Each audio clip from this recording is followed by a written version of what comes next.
What's up guys, welcome back to the Artist Coaching channel. Today I'm here with my friends Tom and Jame, and we're gonna talk more about having an income as a DJ and earning money in the music industry. Yeah. But first let's start off with telling the people who you are. Okay, so welcome. We are Tom and Jame. My name is Jame. This is Tom, and we've been really easy. No need for difficult artist names. Yeah. But Is that your original names as well? Yeah. Jame for him and Thomas for me. Yeah. Thomas, okay. Yeah, but So people call me Tom all my life, so Yeah. it was an easy choice. Okay. People call me Jamie, Jaime, whatever. So it's, Jaime, yeah. But I think we've been a DJ duo together for 6 years. 6 years, something Yeah. like that. And we did a lot of releases on Reveal, on Spinning, Wall. Did official remixes for David Guetta, Showtek, Martin Garrix. So that brought us to this point in our career, and we're gonna talk about that today. Yeah. With Cool. Joey. So 6 years ago. Yeah. And did you get into the music industry together, or were you like separate DJs and then came Yeah, together? first separately, I think I was doing music for maybe 3 years or something, and you maybe 4 years Yeah. for that. And just separately, I was also playing some parties, some local parties, Mm-hmm. and I was a resident DJ at a club near my hometown, and he Mhm. wasn't playing a lot. Yeah, only school parties, that Yeah. kind of stuff. Yeah. So that's kind of, we met through internet forum, Which one? Lever Club? Vato. Oh, Vato, Yeah. And actually we met through a friend of mine, and he went into the studio with Jame. Mm-hmm. And then after that I went into the studio with him, and we did, I don't know, like 2 or 3 tracks within a few days. Mm-hmm. And then I was like, hey, I'm playing this party, if you want you can join and we can play together. And I think after the first gig we were like, oh, let's do the next ones together as well. Oh, okay. Yeah. So it started as a back-to-back? Yeah, like it Yeah, started yeah. as a back-to-back, like just for fun, but also because we made music together, we were like, oh, it might be cool to do it together. Mhm. But still in the beginning we didn't know if we wanted to do it together for always. But you know? I think for us it was like we worked with other people before, but the click we had Yeah. music-wise and the ideas we had about music was different than with everybody else, so it felt really natural to become a duo. Okay. And did you already like make music separately as well, or did Yeah. you? Okay. Yeah. So you were producing. Under Jame, but Jame. then spelled differently. Okay. I was Tom twice. Sometimes, yeah. I remember that. Yeah. Hey, Yeah, really. I seriously think I've played some of your tracks. Ah, that's good. Tom twice. Maybe not that good right now. Not the best ones, yeah. Yeah. Wow, that's in the past. I like my music back in the day, so. Yeah. Do you ever listen back to your old tracks? Yeah, we do. We listen to both of our. What are your thoughts when you listen back to an old track? I was really out of the box back then compared to now. Really? I guess. Yeah, Mhm. I really think so. I just did stuff that came up in my mind and didn't listen to other tracks, and I just really randomly made music. Because of that, I had a weird arrangement as well, Mm-hmm. and some weird. You know, I had really long build-ups, and I wouldn't do them now, but it was like just a vibe and just a moment that you created in the studio. I think that's really cool. My mixdown sucked, really like big time. Everything was clipping, way too much bass, and I don't know. I used to produce in FL Studio, so sound goodizer on everything, and you know. Funk to the max. Yeah, it was literally like there was no space left, no headroom left. So Yeah. and his mix was way better already back then. Did you have better gear, or? No, I work with Fruity Loops as well, but I think maybe I watched some more tutorials or something about mixing. I think I really couldn't care about. I was just being creative, and Yeah. I was like, oh yeah, it sounds fat. Yeah. You know, That's a little good. bit, a little bit like that. Yeah. Until I started playing the tracks live, Mhm. stuff like that, you could really hear, okay, there's something wrong. Yeah. Yeah, and I think my old ideas were more clean, but also way thinner than your tracks. Yeah. And is it like the same still right now? So that you're more the technical guy and you're more the creative guy, or same He's balance? still more technical. Yeah. Is it also where your interest is, or? I think for me, when I want to learn something, I totally dive into it. So I can watch tutorials for hours on YouTube for just mixing or whatever. So that makes me kind of a nerd, I guess. But I think everybody is in this world. But you have to be. You have to be. You need to have fun. Like I can geek out for the new Ableton, for example. I remember telling my girlfriend like, "Holy shit, this new Ableton is so cool," and she was like, "Yeah, dude, well, whatever, you know." Who is this and guy? that was when I noticed like, okay, yeah, that's kind of nerdy. That's not how I pick up girls. Yeah, I got mine already, so she can take it. Okay, no, but I think it's also the because we're a duo, it's way easier. For instance, if I would have to sit down to mix a whole track, it would take me way more time than if he would do it. Yeah.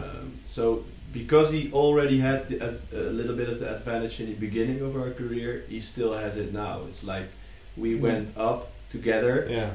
And it's the same with our technical abilities.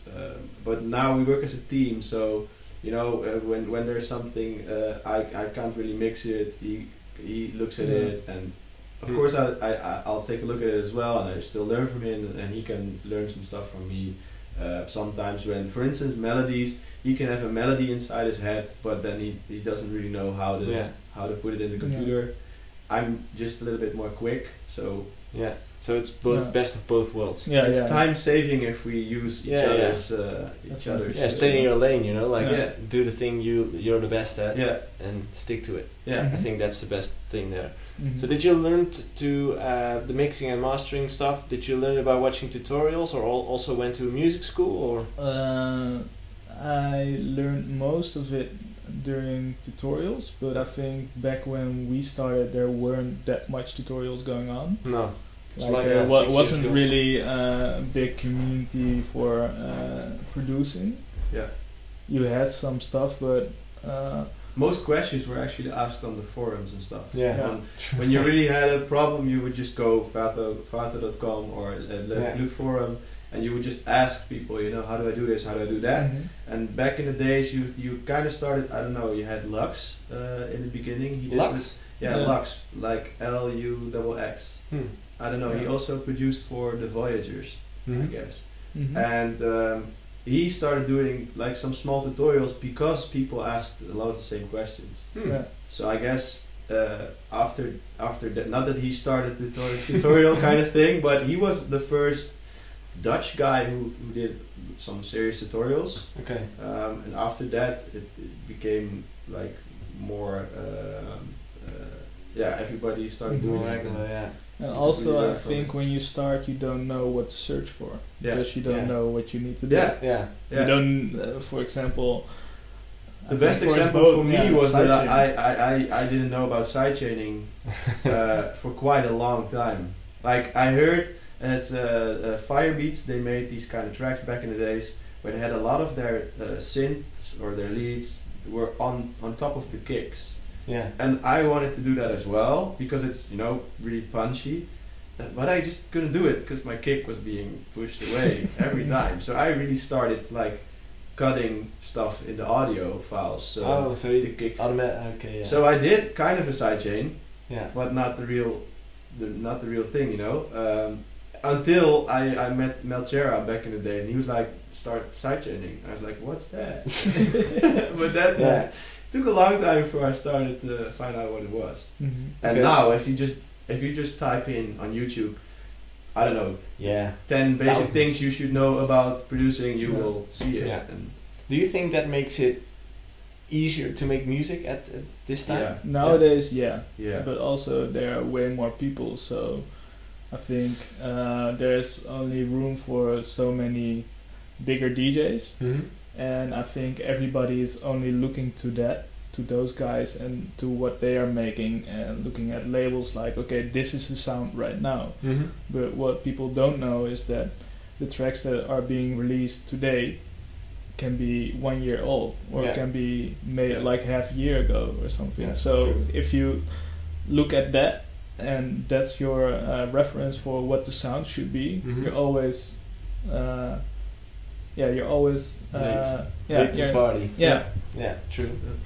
and I think the difference with like 10 years ago, maybe even more, like really in the beginning, maybe when Tiesto started, you know, if you were the guy that knew the best record label, the record shop owner, and he had the newest records, you would be the best DJ because you had the newest records. And then after that, if you could produce, you would be the best DJ because you could produce and the rest couldn't. And now everyone can produce, kinda. So it's really back to being the best artist, like being the most creative person. Yeah. So what makes it right now? So everyone knows how to make music. It's easy to make music. You just need a laptop and some illegal download software, and you have all the things you need, right?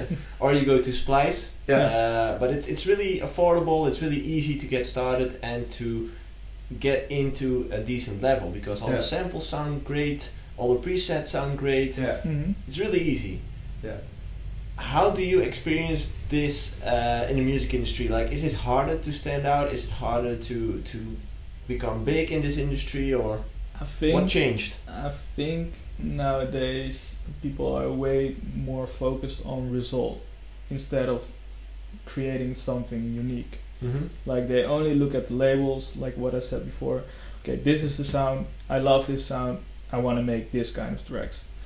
And I think what we did in the beginning is, okay, this is what we love, but we have our totally own approach on that kind of sound. So that's what made our sound. Like, we made what we thought was cool and what the scene was missing.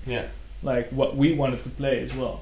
So I think that's really important to give something new to the whole EDM scene, and for DJs to play, because they get like 30, maybe 40, 50, I don't know how many tracks that kind of sound the same or kind of sound like a new artist.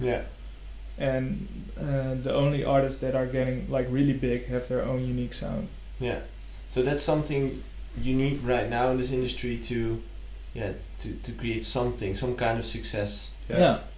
And try to stay true to what you think is cool and what your approach is on that sound that you maybe love from that other artist, but do it in your way.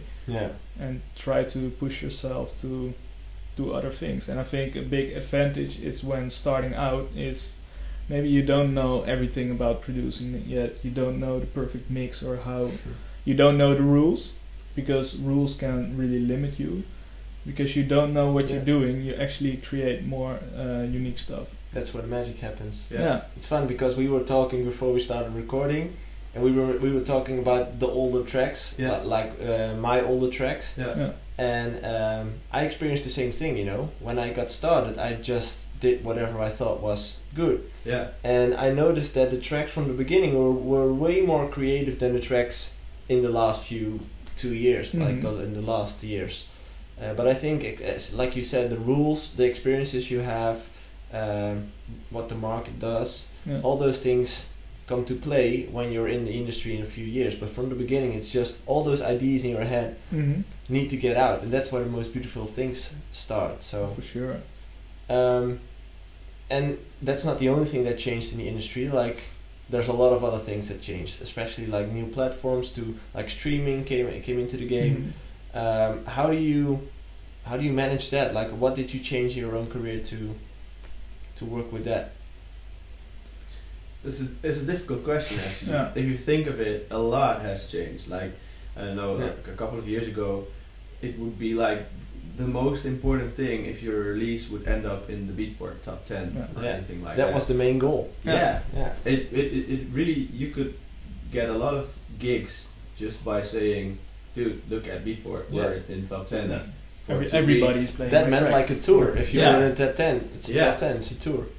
And right now, if you would say that, people are like, okay, nice for you. But is it on Spotify? It's I think every few years or after an amount of time, some things change, you know. It went from Beatport to streaming on Spotify. I don't know, maybe YouTube will be way more important within a few years. You don't really know, but you have to kind of adjust to the vibe and adjust to it. And how do you guys adjust to the vibe which is right now, like Spotify and the streaming platforms? And yeah, it's a hard thing because Spotify is kind of like you have a hate-love connection with it, and that's because there's a lot of opportunities on Spotify, but still you are kind of like how do I say it? Dependent on your streams, and that kind of depends on certain playlists you get in. If you have big playlists that support you and you get a lot of streams from it, then it's good. But if you don't get into them, you can make really good music, but you're still not out there. And that's kind of difficult. I don't really know how we just in the beginning we had a kind of a thing where we were like, okay, nice, Spotify, it's more songs nowadays. It's for DJs, it's more open, you can do more stuff than like back in the days when someone knew you from, okay, he makes those kind of club tracks. If he makes something different, I'm gone, I'm not a fan anymore. And that wasn't the case anymore, so people were really open to new music. But still, we found out that it wasn't kind of our thing to really make that music because it would be better on the streams or anything. So we would really think, let's stay to our own sound and stay to the club like music we start with. Yeah, the creative part of making those kind of tracks was really cool. But in the end, I think it wasn't fulfilling for us as well, because we couldn't play it live, and that's what we started with, like making club music, and that's. I think that's the hardest thing, to transfer your club sound, your festival sound to a platform. Which when people go to that platform, then they don't necessarily listen to that kind of music. Most of the time they listen to pop or chill or whatever they listen to. Because Spotify is also used for a lot of people, kind of like radio. You know, you're at your work and you just put on Spotify and don't look at what you're playing. It's just playing a list. So it's most of the time really easy going music. It's not really, you know, it's not when someone's at work, they might not listen to straight up Hartwell festival bangers. It's more like background music.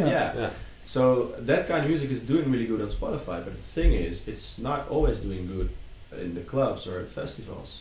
So the translation from Spotify the other way around to the festivals or the clubs is also really difficult. And for us, I think the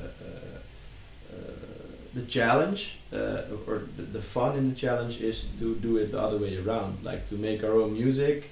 We like to play because that's what we do. We're DJs, we love to play our own music, and then translate that to how are we going to do that on Spotify instead of the other way around. One of the ways could be like an acoustic version. That's what you see with multiple EDM tracks. You know, like you have this EDM track for the dance floor and for the festivals, and on the other hand, we create an acoustic version or a slow tempo version for Spotify. Because it's a different platform. But I think that's I think that's where a big gap is right now. As in, there's still Beatport's there, but it's mainly focused on different genres, not on EDM anymore. It's mainly went to tech house and techno. So I think it's still important, but it shifted from genres. But there's no platform where EDM is charting anymore. Like, you have Spotify, but it's not necessarily. No, it's harder to find new music as well. I guess for us. And still, what really important is 1001 track list, so you can see what other people are playing.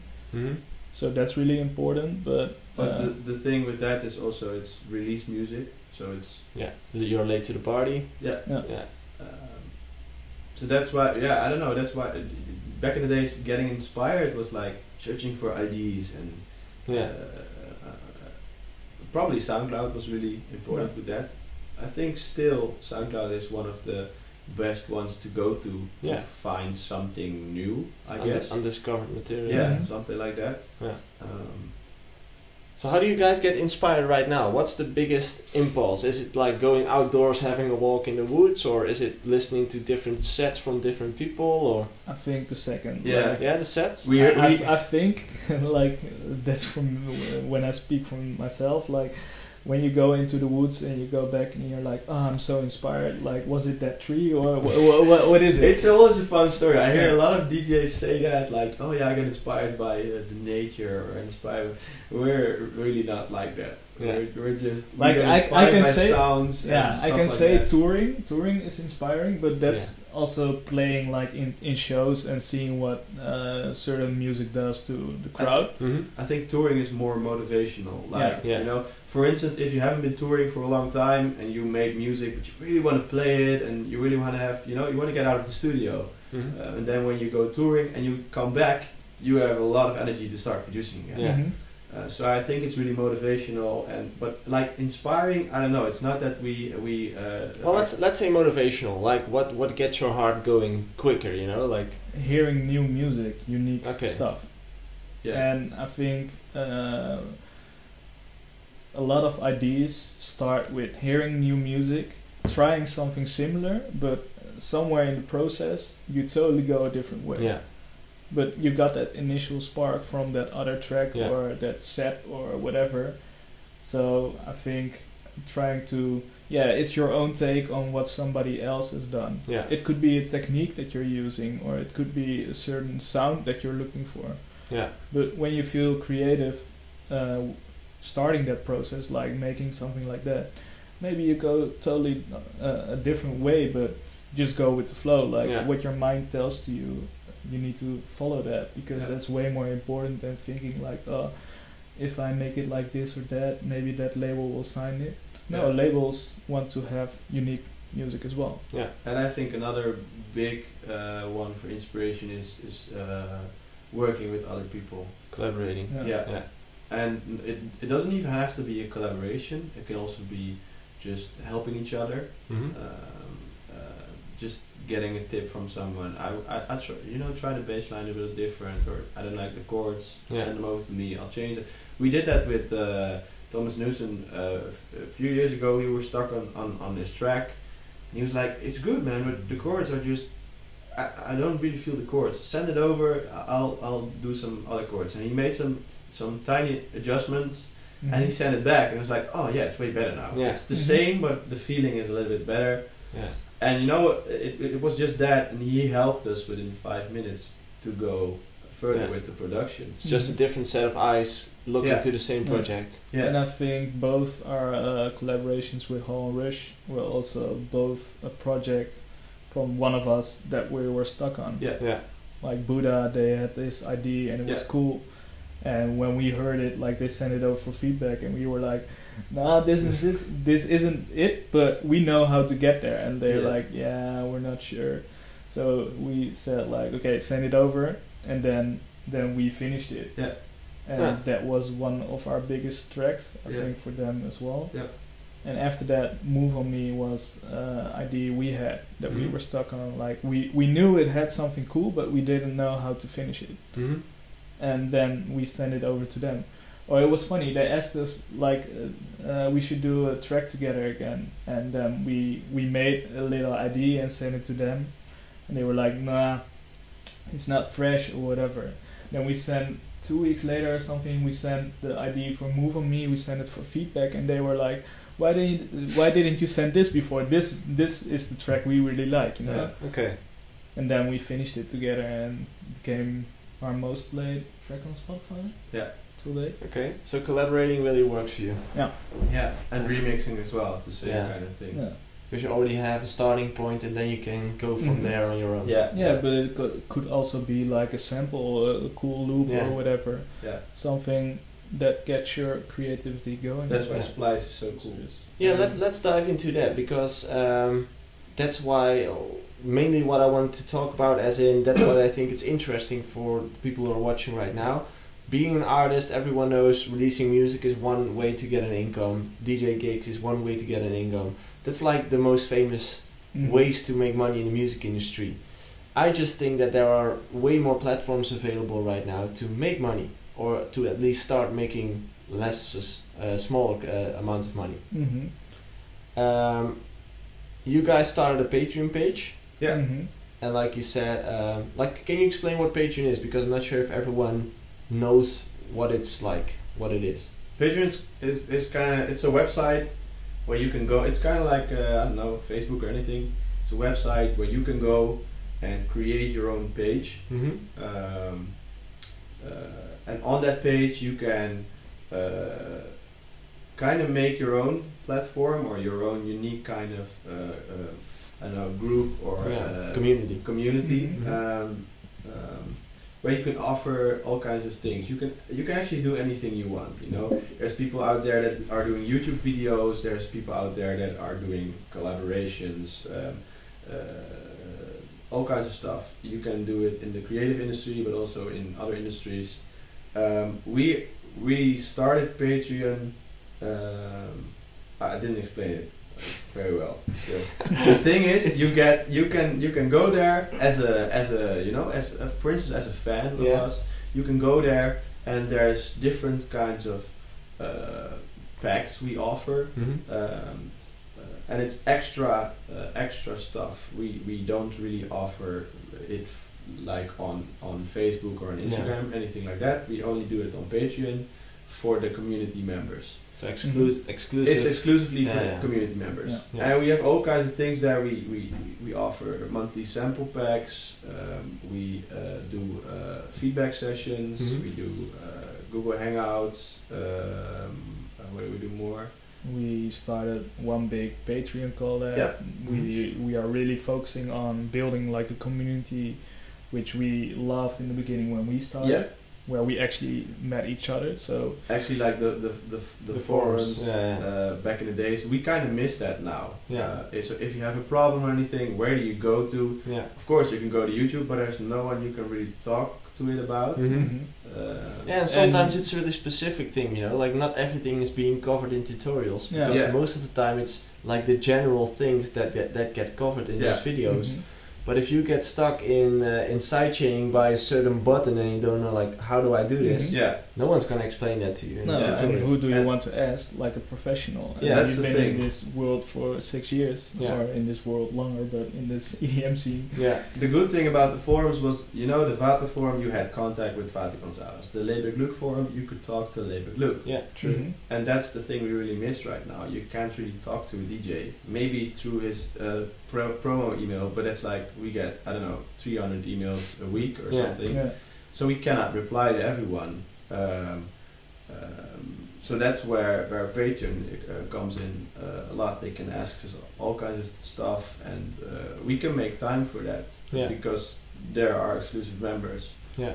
And that's kind of what we missed, like the contact between the artist and the people that are members, and that's also what we really get back from our how's the feedback? Like I can imagine that being a fan of you guys, and also being a producer, it's really great to get feedback from you or to get advice or whatever. Yeah.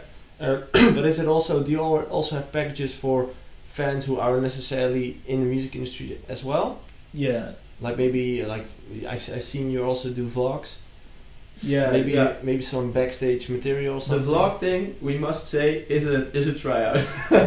Sure. Yeah. And that's because we are not really used to, I don't know, how do I say it? Talking into a camera, looking at ourselves, all kinds of stuff. Yeah, like this. But for now, you know, I don't really notice the camera. Now you don't have to film yourself. And I think that's really awkward, especially in public. So we started the thing where, you know, we are with the two of us. That makes it easier. I can film him, and he can film me, and we can talk to each other. So that makes it less awkward. But still, vlogging also takes a lot of time after that to finish it and all kinds of stuff. Do you do everything your own, like editing and stuff? Yeah. For now we do, Also because it's great with the funny edits in between, the memes and stuff. It took a lot of time. But that's the thing. We from the beginning we did a lot of stuff ourselves, just because we were like he already said. If I want to do something, I want to know how it works. So we can Photoshop. We use Lightroom, Premiere Pro. you know, Ableton. Yeah. We know everything. Yeah. Yeah. We can do everything ourselves. Up And to a certain standards. if we ask someone else, we can explain how we want it. Yeah. Yeah. That's also, I think. Because you know how it works. Yeah, Yeah. that way we can get the highest quality possible. Okay. Yeah, I I think. don't know what the question was or how we got here, but No, if you got more exclusive stuff for non-music fans, so yeah. because vlogging or having a backstage look into your tour, you know, that might be interesting as well. I'm not sure if you already have those packages. Yeah, we do that on Patreon, and that's Mhm. like for a really small amount a month. You help us getting of you support us in our career, Yeah. like with a really small financial amount. And what stands across that is that you get exclusive content earlier. And if we talk about small amounts, are we talking €1 or are we talking €50?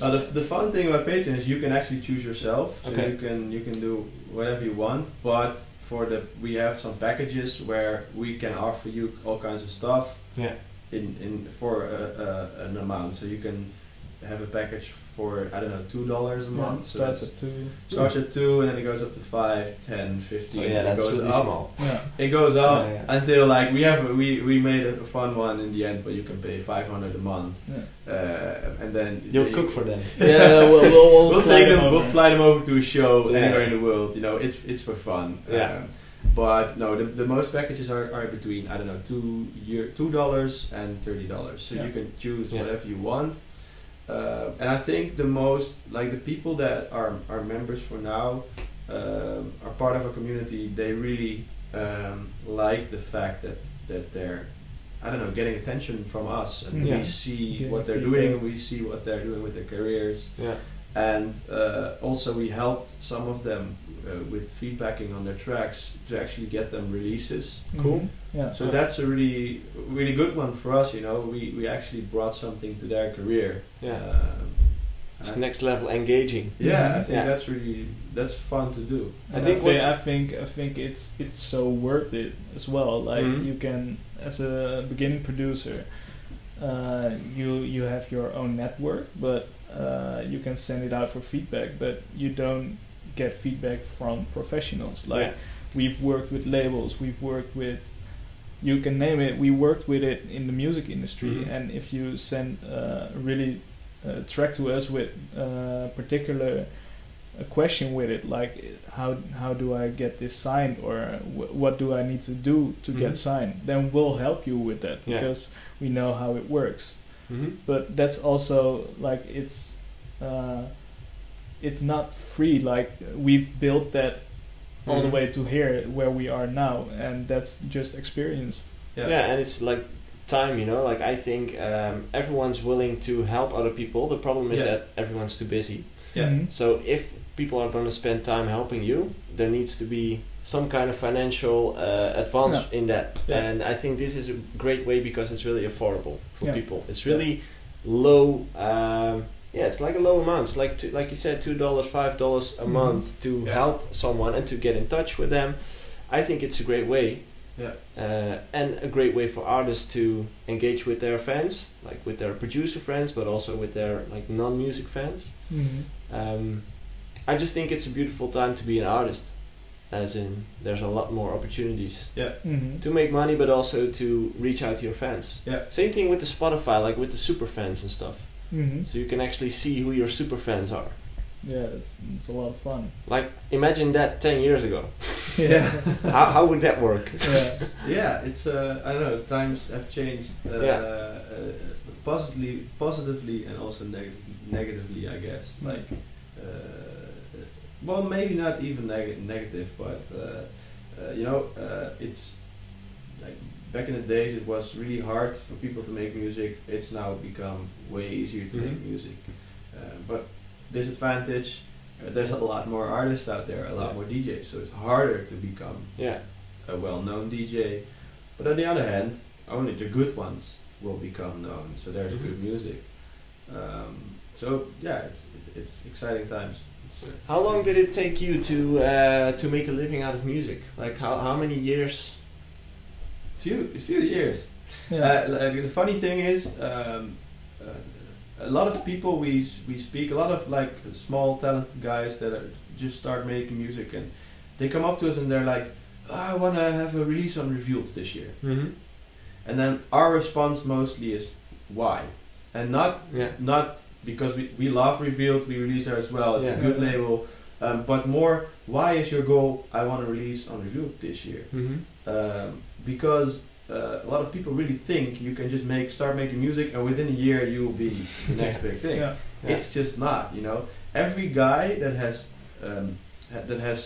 come up really fast was always in the shadows working on his music before that, you know. And started on smaller labels.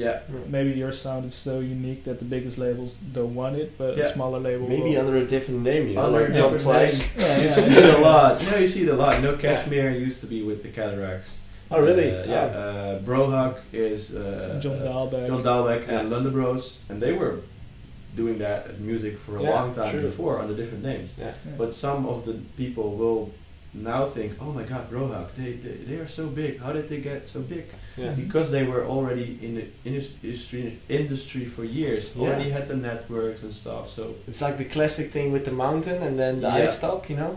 That's it. Like people only see the top of the mountain. There's one great example right now. I think his name is Benny Falco. Did East Side with Khalid and Halsey, the hit. Now did a track with Calvin Harris, and we were actually talking about it in the studio. I was like, "Who's the guy? Who's this guy? Why does he suddenly get appear on my screen every day? Why does he get like the biggest hits with the biggest singers at the moment? The first two songs, Calvin Harris and what was the other one? Khalid. How do you do that? And then you look it up on internet who the guy is, and then he produced for Britney Spears back in the day. Katy Perry. Katy Perry had a background. He made a lot of pop songs before. So that's, So if you, the classic question, I guess, if you get a person on your like Google Hangout and you have a call with someone, what would you give them as an advice if you are making music right now with all the opportunities there are right now? What would you do? Let's say you get a fresh start and you start right now. What would you do? Ooh, that's a good one. I think for me the most important thing is just making what I feel like and believing that is something special. And that's the most difficult thing because everybody is always looking at labels and they should release this, but maybe the label wants something totally else and they would love it if it's just totally unique. And I think also getting your financials going in each kind of way, like when he was studying, so he got a loan, so he didn't have like more financial problems. I wasn't worrying about money at all because I just had, you know, in Holland we get like a scholarship kind of thing. You can study and you get money to study, so it's fine. But after that, you're suddenly without any money. You have to earn everything yourself. And I think it's really healthy for your mind if you look at yourself as an artist, as a project, and also as yourself as a business thing, where you know, okay, I want to put a certain amount of time in my project, but also I have to make money because I have to eat and I have to sleep under a roof. And that's also, I think we learned that a little bit because when we started DJing together or working together, I was already I wasn't living with my parents anymore. I was living in Amsterdam in a dorm. And he was also he wanted to go to Amsterdam as well, so he was like focused on getting his own money. And a lot of kids nowadays are still like, I don't know, they start producing really young. They're still living with their parents and on high school, not worrying about any money. So all the money they make is cash. It's, you know, it's change. They can go to the clubs and they can go on holidays, everything. So they don't have to worry about that. But I would say especially to the new people, start worrying early, you know, start investing your money in a good way. Set money aside for if you have times where you don't make money. Yeah. Because in the industry, if you're dependent on, for instance, gigs, you know, Mhm. doing shows, you know, there's the summer is really big, and then after that there's a huge gap where there's Yeah, a it goes lot like this. less shows, and then Yeah. you have Christmas and there's more shows, and after that again, beginning Yeah. of, I don't know, January is like nobody is going It's to like clubs. the DJ holiday month. Yeah. Yeah, yeah. And also, what really important is like when you rely on shows as your income. Yeah. It is like we said, it's like a roller coaster. So Mhm. this month you have a lot, next month you have nothing. Mhm. Yeah. Could be. Yeah. Like luckily that isn't the case for us, but it could be. So I think the earlier you start with looking for ideas within your profession to make money, like I know for me, I started doing courses and teaching Mhm. people, and we also always did that. Like we own both have our own business, and we are this project together. So Yeah. like I'm Jame Linde personally, and that's my business, Yeah. and he's Tom Twice, and together we are Tom and Jame. Yeah. And that's we also do individual projects Yeah. next to that. So having side projects and creating a consistent layer of income. Yeah. And I think what you touched on as well, I think that's really underestimated. And I think when you're young, like you described, you're living at home, you have no financial obligations, you don't care about anything. Yeah. That's the biggest advantage you can have. Yeah. When you be like realize yourself that when you live at home without any financial obligations, without replying to anyone or whatever, that's the biggest advantage you can have. Like Yeah. enjoy that time, make the best out of it, and then worry about the rest Mhm. later. You know Yeah. that you have all the time in the world. Yeah. And I think it's a healthy way to keep your mind like creative. If you are in the studio and worrying about money, yeah, then money you is a won't killer. make Yeah. good Mhm. music. You will Yeah. make music that you think will earn you money or Yeah. anything like Yeah. that. True. It doesn't work. So if you already, I don't know, if you, I don't know, take a job for 2 days in a week Yeah. just to make money and just to live off of it, and then 3 days a week you're completely free to make music. That's a really healthy Yeah. situation. Take off the pressure. Yeah, Yeah, and that's and never be ashamed to do so, because I think, you know, a lot of people will also say to you, invest all your time in your career. Yeah. If you're not working all the time, you don't want to be an artist. You know, I've heard some people say that. Go all in on If those. you're, what are you doing right now? Oh, you're working. Why are you working? You got to go into the studio and make music. Yeah. I'm sorry, I also have to make some money to live. Yeah. You know, so if you have a balance between that, that's I think you'll make better music. Yeah. as True. well. For me, if I would have wanted to realize that earlier, because I really had a hard time because of the financial pressures. Mhm. That really took out of the joy for me. Yeah. Mhm. I just We I had couldn't that. handle We it. had that as well for Yeah? for a short period. Yeah, Yeah. yeah. I would have, well, I really would have taken like a side job, but it was totally 100% my ego that kept me from doing it. Mhm. 100% ego. Yeah. I think that's Yeah. yeah, sure. And I it's think- it's a tough thing because to me it felt wrong to have a side job as a DJ Mhm. when things weren't going as well or Yeah. whatever was happening, but it would have made things so much easier for myself. Yeah. Yeah. Great tip, yeah. Well, thanks guys for coming over, sharing your story. Sure. And No worries. Always. wish you the best of luck with the Patreon page and Yeah. your career. Best Thanks of luck, a lot. guys. Thanks a lot, man. Thanks for Cheers. coming. Thanks.